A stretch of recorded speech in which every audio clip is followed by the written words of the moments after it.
2025లోకి వచ్చేసాం. అప్పుడే 4 రోజులు అయిపోయింది. మరి దేవుడిచ్చిన టైంని మనం ఏ విధంగా యూటిలైజ్ చేసుకుంటున్నాము, మరి ఈ టైంలో ఏ విధంగా దేవునికి దగ్గరగా జీవిస్తున్నాం, ఒకసారి మనల్ని మనము ఎగ్జామిన్ చేసుకోవాలి.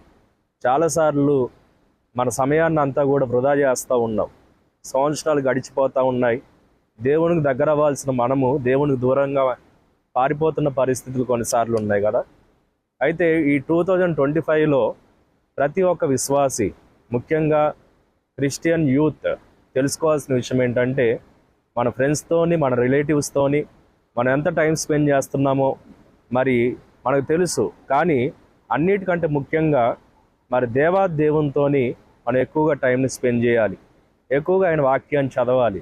ఎక్కువగా ప్రార్థనలో మనం గడిపినప్పుడు దేవుడు అత్యధికంగా మన జీవితాల్లో ఆశీర్వాదాన్ని ఇస్తాడు.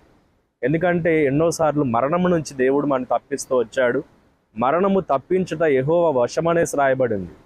2024లో ఎన్నోసార్లు మరణాన్ని దేవుడు తప్పించాడు. 2025లోని మనం అడుగుపెట్టాము. దేవుడు మన టైంని ఈ యొక్క భూమి మీద ఇంకా పొడిగించాడు. కాబట్టి ఆయన ఇచ్చిన టైంని ఆయన కోసం కేటాయిద్దాం. ఈ నూతనమైన సంవత్సరంలో, ఈ న్యూ ఇయర్లో న్యూ లైఫ్ని మనం స్టార్ట్ చేద్దాం. అందరికీ హ్యాపీ న్యూ ఇయర్. ఆమేన్.